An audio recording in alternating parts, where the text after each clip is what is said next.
बिहार की जिन 121 सीटों पर फर्स्ट फेज में वोटिंग होनी है, उन सीटों पर आज कैंपेन का शोर थम गया।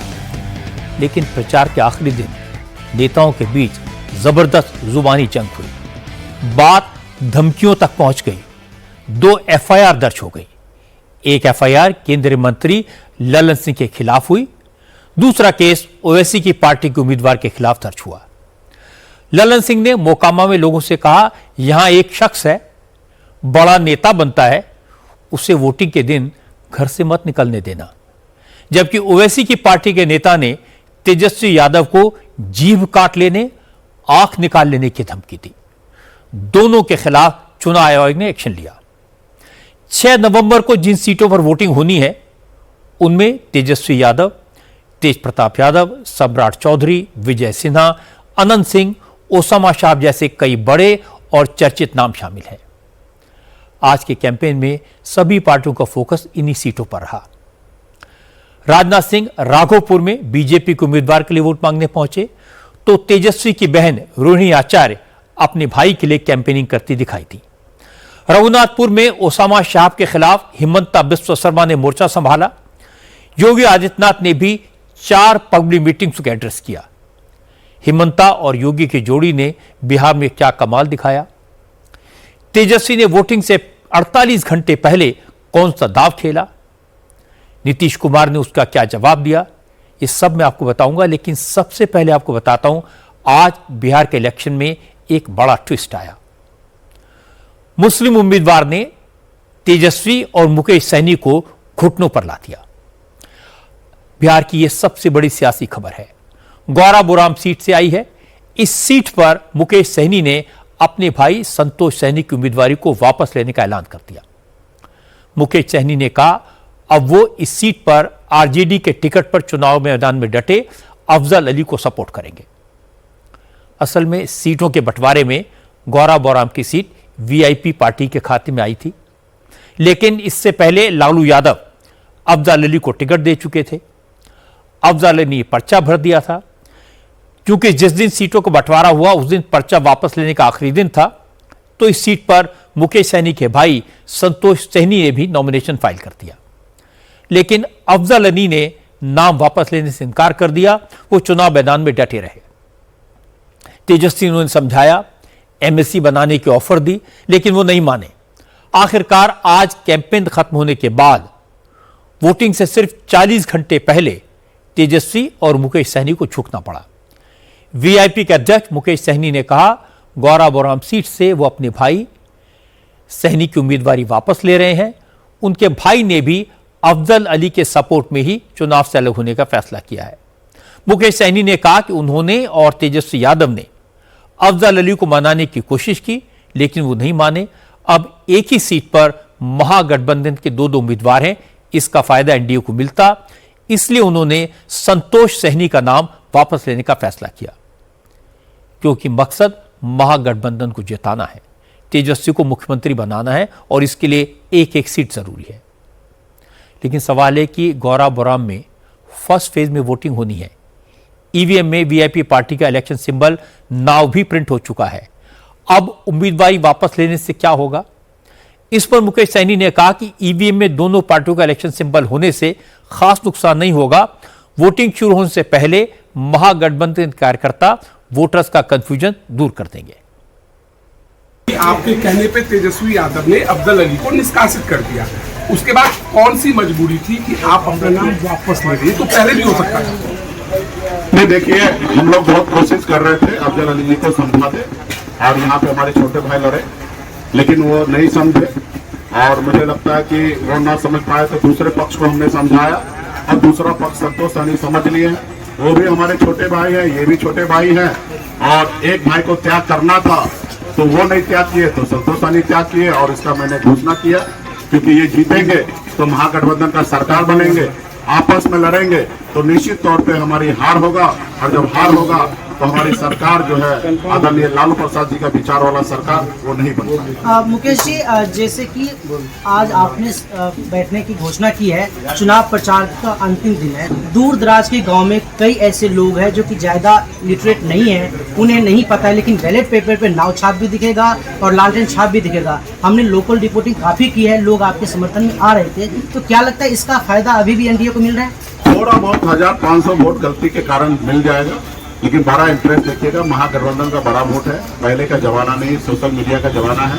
आपके इतने सारे माइक लगे हुए हैं सोशल मीडिया में, घर घर तक व्हाट्सएप से पहुंच जाएगा। महागठबंधन का कार्यकर्ता है, अभी तक तो 2 हिस्से में था, एक अफजल अली का था और एक महागठबंधन का, तो अभी दोनों मिल जाएंगे और एक एक घर में एक एक लोगों को समझाएंगे और वहाँ पे लालटेन ऊपर नंबर 1 पे ही है और वहाँ पे उसको बटन दबा के उनको जिताने का काम करेंगे। संतोष सैनी जी एमएलसी बनेंगे?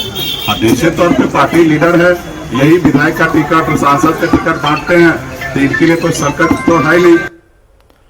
गौराबोराम सीट पर मुकेश सहनी का इस तरह सरेंडर करना हैरान करने वाला है, क्योंकि तेजस्वी यादव गौराबोराम में मुकेश सहनी की पार्टी के लिए वोट मांगने पहुंचे थे। कल ही तेजस्वी ने बागी उम्मीदवार अफजल खान को आरजेडी से निकालने का फैसला किया था। आज सुबह भी तेजस्वी ने एक स्पेशल वीडियो मैसेज जारी करके गौराबोराम की सीट पर संतोष सैनी को जिताने की अपील की थी। सभी गौराबोराम की महान जनता को तेजस्वी का प्रणाम है।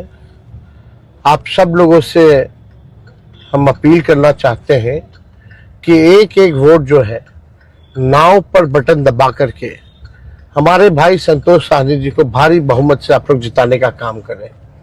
किसी के अफवाह में आने की जरूरत नहीं है। इस बार का चुनाव बिहार बनाने का चुनाव है, संविधान बचाने का चुनाव है, लोकतंत्र बचाने का चुनाव है और ये 20 साल पुरानी सरकार को उखाड़ फेंकने का चुनाव है। आप सब लोग एक एक वोट जो है नाव पर बटन दबा करके भाई संतोष सैनी जी को जिताइए, महागठबंधन का सरकार बनाइए। 12 बजे तेजस्वी का वीडियो आया और शाम 7 बजे मुकेश सहनी ने अफजल अली का सपोर्ट करने का ऐलान कर दिया। 7 घंटे में ऐसा क्या हुआ जिसके कारण तेजस्वी और मुकेश सहनी को सरेंडर करना पड़ा? यह बड़ा सवाल है। इस सवाल के जवाब के लिए गौराबोराम सीट के जातिगत समीकरण को समझना जरूरी है। गौराबोराम सीट पर हार जीत के फैसले में मुस्लिम वोटर्स का बड़ा रोल होता है। इस सीट पर करीब 25% मुस्लिम वोटर्स हैं। इसके अलावा 18% दलित, 9% यादव और 23% ब्राह्मण हैं। अफजल अली का इलाके में अच्छा खासा प्रभाव है, वो मुस्लिम वोट काटते, इसका फायदा एनडीए के उम्मीदवार को मिलता। यही बात आखिरी वक्त में तेजस्वी और मुकेश सहनी को समझ आ गई, इसलिए मुकेश सहनी ने अपने भाई संतोष को पीछे करके अफजल अली को सपोर्ट करने का फैसला किया। लेकिन आश्चर्य की बात है कि तेजस्वी ने आखिरी वक्त तक अफजल अली को समझाने की कोशिश की। 4 दिन पहले भी गौराबोराम जाकर तेजस्वी ने मुसलमानों से संतोष सैनी को वोट देने की अपील की थी और यह भी कहा था कि अफजल अली से रोज बात होती है, वो उनका पूरा सम्मान करेंगे, इसलिए कोई कंफ्यूजन में ना रहे कि अफजल को हमने आगे बढ़ाने का काम किया। पिछले बार हमसे टिकट मांगने नहीं आया था गौराबोराम से, हमने बुला करके टिकट उसको देने का काम किया। और यही नहीं, दरभंगा का प्रधान महासचिव भी हमने उनको बनाने का काम किया। आप छोड़ो, अफजल की जिम्मेदारी तेजस्वी की है। मान सम्मान देना हमको आता है। हम लोगों के साथ आए अनवर जी, कारी शोहेब जी और सभी नेता यहाँ मंच पर मौजूद हैं। सब लोगों को हम लोगों ने आगे बढ़ाया है। हमने हमेशा मान सम्मान दिया। इस बार भी अफजल को हम इन्हें बुला के टिकट दिया, ऐसा तो है नहीं, लेकिन गठबंधन धर्म भी निभाने की जरूरत है। कहीं ये कुर्बानी दे रहे हैं, कहीं हम कुर्बानी दे रहे हैं। जब तक सब कुर्बानी नहीं देगा तब तक आप जीत नहीं सकते हो। इसलिए हम अपने भाइयों का ख्याल रखेंगे और अफजल जी को हम कहना चाहते, बात हम की है उनसे, उनको मान सम्मान हम जो है दिलाने का काम करेंगे। आपको चिंता करने की जरूरत नहीं। ये तो साफ दिखाई दिया कि तेजस्वी ने अफजल अली को समझाने की पूरी कोशिश की, समझाया भी, धमकाया भी, लेकिन अफजल मियां अड़े रहे।